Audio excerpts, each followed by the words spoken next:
नमस्कार, मी अजिंक्य भातंब्रेकर. तुम्ही पाहताय न्यूज 18 लोकमत. बातमी आणि बरंच काहीची सुरुवात एका महत्त्वाच्या बातमीने आपण करूया. आरे वाचवून मी उपकार केले नाहीत, मुंबईकर म्हणून माझं ते कर्तव्यच आहे, असं मुख्यमंत्री उद्धव ठाकरे यांनी म्हटलंय. आरे संदर्भात मुख्यमंत्र्यांनी हे वक्तव्य केलंय.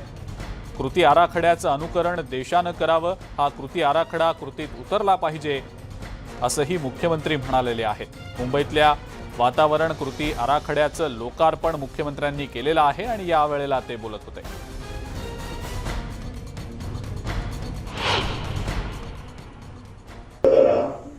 आज मुंबईमध्ये सगळीकडे जंगल उभं आहे, पण ते कॉन्क्रीटचं जंगल आहे. आधीचं जंगल वाचवलं हे काय मी कोणाला उपकार नाही केले, मी माझं कर्तव्य केलं. मी असं मुंबईकर म्हणून आणि राज्याचा मुख्यमंत्री म्हणून माझ्या राज्याच्या आणि मुंबईकरांच्या विकासाचं जे काय आहे ते मी केलं आणि यापुढे सुद्धा मी करणार. मुंबईच्या कृती आराखड्याचं अनुकरण देशानं करावं. जगातला पहिला देश आपण ठरू शकतो. शाश्वत विकास असलेला प्रयत्न करायला हवा आणि तसं ठरवायला देखील हवं, असं मुख्यमंत्री उद्धव ठाकरे यांनी स्पष्ट केलंय. कृती आराखड्यामध्ये मुंबईलाच पुढाकार घेतलेला आहे. मला अभिमान नक्कीच आहे, कारण महाराष्ट्र हा देशाला नेहमी दिशा दाखवतो. त्या राज्याची ही मुंबई राजधानी, त्याच्यामुळे माझ्या मुंबईने देशाला दिशा दाखवलेली आहे. मी अपेक्षा एवढीच व्यक्त करतो की हा आपल्या स्वातंत्र्याचा अमृत महोत्सव हे वर्ष सुरू आहे. मुंबईने पाऊल पुढे टाकलेले आहे. जर देशाने ठरवलं की जे मुंबई करते ते संपूर्ण देश करेल, केवढं मोठं काम होईल. कोणीतरी करायला पाहिजे, हे मुंबईने केलेलं आहे आणि मुंबईचं अनुकरण या बाबतीत जरी देशाने केलं तरी आपण जगाचं काय होईल जग बघेल. वातावरणातल्या बदलामुळे जगभरात तापमान वाढतंय. परिणामी मे आणि जून महिन्यात काय परिस्थिती असेल याचा अंदाज येतोय, असं वक्तव्य पर्यावरण मंत्री आदित्य ठाकरे यांनी केलेलं आहे. तो म्हणजे क्लायमेट चेंज, वातावरणीय बदल. आजचं जर उदाहरण घेतलं तर सकाळी जेव्हा आम्ही काही उद्घाटन करत होतो, भूमिपूजन करत होतो, अक्षरशः चक्कर येईल असा उन्हाळा सुरू झालेला आहे. होळी देखील अजून झाली नाहीये तरी आज सकाळी मी बघत होतो 38, 39, 40 म्हणजे उच्चांक किती गाठायचा हा एक मोठा प्रश्न पडलेला आहे. आणि तो प्रश्न आपल्याला पडलेला आहे, वातावरण बदलायला नाही पडलेला आहे. आत्ताच जर मुंबई 40 पर्यंत पोहोचत असेल तर तुम्ही विचार करा, एप्रिल, मे, जून जोपर्यंत पावसाळा होत नाही तोपर्यंत काय वातावरण असेल आपल्याकडे. पुढची एक महत्त्वाची बातमी बघूया. महाविकास आघाडीमध्ये सहभागी व्हायचं नव्हतं, असं मोठं विधान काँग्रेसचे प्रदेशाध्यक्ष नाना पटोले यांनी केलेलं आहे. मात्र भाजपला सत्तेबाहेर ठेवण्यासाठी सहभागी झाल्याचंही पटोले यांनी म्हटलंय. बीडच्या गेवराईमध्ये पटोले यांनी हे वक्तव्य केलेलं आहे. ही आत्ताची अतिशय महत्त्वाची मोठी बातमी आपण पाहतो आहोत. नाना पटोले यांच्या या वक्तव्यामधनं कुठेतरी त्यांची नाराजी पुन्हा एकदा व्यक्त होतीये की काय, अशी जोरदार चर्चा सध्या सुरू आहे.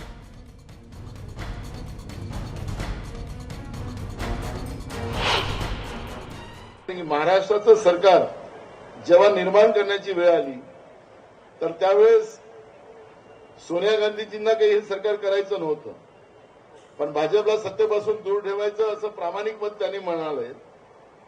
पण आम्ही या सत्तेत सहभागी झाल्यानंतर आमची जी भूमिका राहणार आहे ती भूमिका अशी राहणार आहे की शेतकऱ्याला न्याय मिळाला पाहिजे.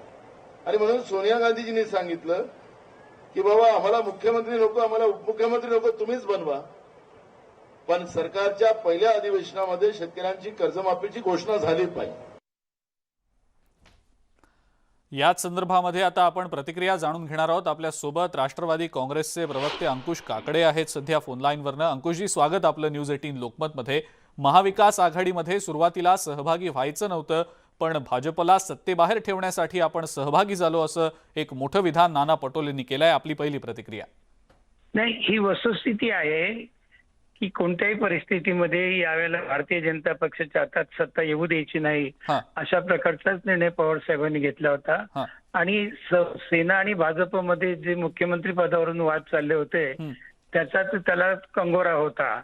इंदिराजी सोनियाजी असतील किंवा पवार साहेब असतील, काही मतांच्या बाबतीमध्ये सेनेच्या बाबतीमध्ये आमची रिझर्व्ह असू शकतात मतं, परंतु भाजपला सत्तेपासून दूर ठेवण्यासाठी सोनियाजींना सुद्धा पवार साहेबांनी मन वळवलं हा. आणि तिन्ही पक्षांनी एकत्र येऊन ते भाजपला सत्तेपासून दूर ठेवलंय ही वस्तुस्थिती आहे. त्यामुळे त्याच्यामध्ये नाना पटोलेंनी सांगितलं त्याच्यामध्ये काही विशेष काही सांगितलंय असं मला वाटत नाही. नाही, पण अंकुशजी, नाना पटोले यांचं हे वक्तव्य येणं आणि म्हणजे एक फक्त भाजपला सत्तेबाहेर ठेवणं हा एकच उद्देश होता की या मागे काही वेगळं कारण होतं असं आपल्याला वाटतं? कारण एकंदरीतच त्यांचं हे वक्तव्य ऐकल्यानंतर असं वाटतं की तुमचा मित्रपक्ष असलेल्या पक्षाचे प्रदेशाध्यक्ष जर असं म्हणत असतील की सहभागीच व्हायचं नव्हतं पण भाजपला सत्तेबाहेर ठेवण्यासाठी हे फक्त केलं, तर मग आपल्या म्हणजे राष्ट्रवादी सोबत सुद्धा जायची एकंदरीतच भूमिका नव्हती की काय काँग्रेसची, असा प्रश्न देखील उपस्थित केला जाऊ नाही, शकतो. आता एक लक्षात घ्या, ज्या वेळेला सत्ता स्थापन झाली त्यावेळेला नाना पटोले काही अध्यक्ष नव्हते,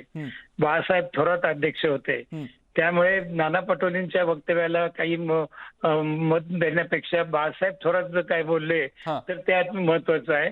नाना पटोले त्यावेळेला अध्यक्ष नव्हते, त्यावेळेला बाळासाहेब थोरात होते. त्याच्यामुळे तिन्ही पक्षांनी कोणत्याही परिस्थितीमध्ये भारताच्या हातामध्ये सत्ता जाऊ द्यायची नाही.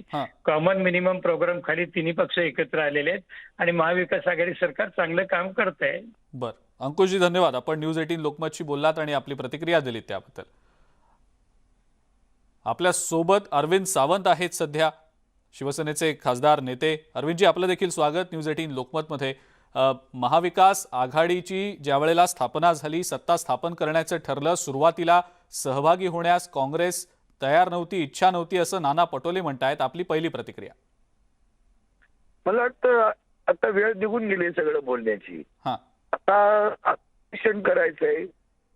खर तर आदरणीय उद्धवजींच्या नेतृत्वाखाली सरकार इतकं उत्तम काम करत आहे, त्याची सकारात्मक बाजू ज्या प्रभावीपणे मांडली पाहिजे. लोक खोटही गोष्टी प्रभावीपणे मांडतायत आणि खऱ्या गोष्टी प्रभावीपणे मांडत नाहीत, याचं दुःख आहे. गेल्या आठवड्यात पुन्हा एकदा उद्धवजींचा सर्वात उत्तम मुख्यमंत्री म्हणून नंबर लागला, प्रथम क्रमांक लागला. मग हे कशामुळे घडतंय? नाही, पण मग अरविंदजी, नाना पटोलेंसारखे काँग्रेसचे प्रदेशाध्यक्ष असलेले मोठे नेते असं वक्तव्य का करतायत असं वाटतं? थोडा संयम राखा, आत्मपरीक्षण करा आणि सकारात्मक बघायला शिकलो आपण तर आपण या सगळ्या याच्यातून बाहेर पडू शकतो. सगळ्या खोट्या गोष्टी करून, चुकीच्या गोष्टी करून सुद्धा खोटं बोलणे पण रेटून बोल करणारा विरोधी पक्ष असं उभा आहे आणि अशा वेळेला सत्य सुद्धा आपण तिथं समोर जर सकारात्मक दृष्टिकोन ठेवून गेलो नाही तर तुमच्या सत्याला सुद्धा पराभव पत्करावा लागतो. तो तुम्ही सगळीकडे अनुभवताय आता. संबंध नॅरेटिव्ह बदलून टाकलं निवडणुकीचं. महागाईचा विषय नाही, भ्रष्टाचाराचा विषय नाही, कुठल्या जातीपातीचे विषय गेले, बेरोजगारीचा विषय नाही, महाग वाढला त्याचे विषय नाही, कुठलाही.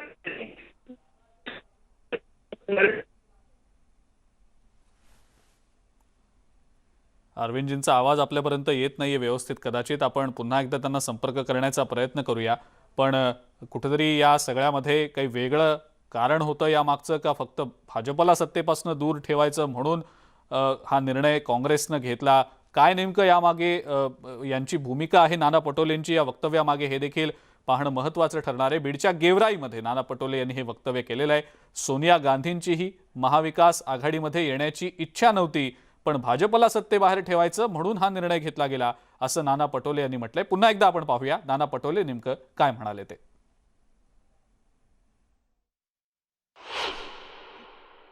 महाराष्ट्राचं सरकार जेव्हा निर्माण करण्याची वेळ आली तर त्यावेळेस सोनिया गांधीजींना काही हे सरकार करायचं नव्हतं, पण भाजपला सत्तेपासून दूर ठेवायचं असं प्रामाणिक मत त्यांनी म्हणालंय. पण आम्ही या सत्तेत सहभागी झाल्यानंतर आमची जी भूमिका राहणार आहे ती भूमिका अशी राहणार आहे की शेतकऱ्याला न्याय मिळाला पाहिजे. आणि म्हणून सोनिया गांधीजींनी सांगितलं की बाबा आम्हाला मुख्यमंत्री नको, आम्हाला उपमुख्यमंत्री नको, तुम्हीच बनवा, पण सरकारच्या पहिल्या अधिवेशनामध्ये शेतकऱ्यांची कर्जमाफीची घोषणा झाली पाहिजे. तर आपण ऐकलं नाना पटोले नेमकं काय म्हणाले ते. सरकारमध्ये सुरुवातीला सहभागी होण्याची इच्छा नव्हती, सोनिया गांधींची देखील इच्छा नव्हती, मात्र सत्तेमध्ये सहभागी झाल्यानंतर शेतकऱ्यांना न्याय देण्याच्या अनुषंगानं तातडीनं पावलं उचलली गेली पाहिजेत अशी भूमिका काँग्रेसची होती असं नाना पटोले म्हणतायत.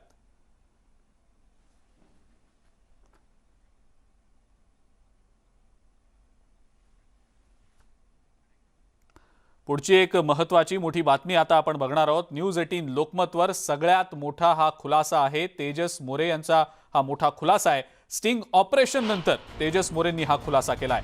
लवकरच पुराव्यासह चव्हाणांचा भांडाफोड करणार असल्याचं तेजस मोरेंनी सांगितलंय. इतकंच नाही तर प्रवीण चव्हाण यांचा खोटारडेपणा समोर आणणार असल्याचंही यावेळेला तेजस मोरेंनी म्हटलंय. देवेंद्र फडणवीस यांनी एक स्टिंग ऑपरेशन समोर आणलेलं होतं. विधानसभेमध्ये त्यांनी या संदर्भातलं एक पेनड्राईव्ह ज्यात हे स्टिंग ऑपरेशन होतं ते सादर केलेलं होतं. आता याच अनुषंगानं तेजस मोरे यांनी एक मोठा खुलासा केलाय. प्रवीण चव्हाण यांचा खोटारडेपणा समोर आणणार असल्याचं तेजस मोरेंनी म्हटलंय.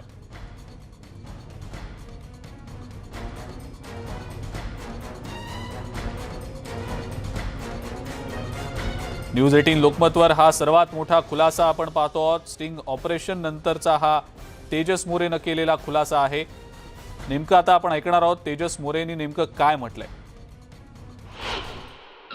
समजा केस सीबीआयला ट्रान्सफर झाली किंवा कुठं काही झालं तर त्यांचं नाव कुठं यायला नको. तेजस मोरे कडनं आपण करून घेतलं आहे. तेजस मोरे अटकेल ह्यामध्ये. इतका प्री प्लॅन होता प्रवीण चव्हाण यांचा. बरं, पण मग हे सगळं झालेलं किंवा तुम्हाला माहिती असलेलं तुम्ही कुणाशी बोलला होतात का? नाही, मला हे न कळत होतं, माहितीच नव्हतं ना मला काही. नाही, तुम्ही आता जे म्हणताय की नंतर फेब्रुवारीमध्ये मी माझे 2-3 मित्र आहेत वकील, बरं त्यांच्याशी चर्चा केली बरं की असं जे आहे ते खरंच आहे का, असं म्हणजे सरकारी वकिलाला एवढे अधिकार असतात का विशेष सरकारी वकिलांना. बरं बरं बरं आता तुम्ही काय हां बोला बोला. गिरीश महाजनांवर ड्रग्सचा आरोप करणे, ड्रग सिंडिकेट करतायत, वेगळे आरोप करण्याचे जेणेकरून मोका फिट बसायला पाहिजे, हा त्यांचा केविलवाना प्रयत्न होता. बरं, मला सांगा ते सरकारी वकील असून तुमची खाजगी केस कशी काय लढवली त्यांनी बेलसाठी? ते सरकारी वकील आहेत, सरकारी वकील नाही आहेत, स्पेशल पब्लिक प्रॉसिक्युटर. अच्छा, कन्सल्टंट अपॉइंटेड आहेत ते, बरोबर. हां, त्यामुळे तुमची केस चालवू शकतात ते. हो. बरं, मग तुमचा दरम्यान कधी गिरीश महाजनांशी थेट काही संपर्क झालेला नाही ना? कधीच नाही. अच्छा, आणि ते जे काही सांगितले तुम्ही सारखं त्यांना काय काय ऑफर करायचे, AC लावून देऊ का, TV लावून देऊ का? अजिबात नाही, तसं काहीच नाही. 2 गोष्टी मला आता मांडायच्या आहेत. पहिली गोष्ट ते म्हणतात की आणि या सगळ्या महत्त्वाच्या बातम्यांसोबतच बातमी आणि बरंच काही मध्ये वेळ झाली इथंच थांबण्याची. ताज्या बातम्या आणि अपडेट्ससाठी बघत राहा फक्त न्यूज 18 लोकमत.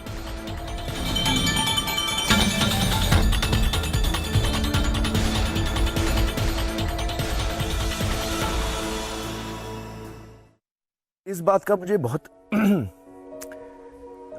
शार्पली अंदाजा है कि वो वक्त वापस नहीं आएगा.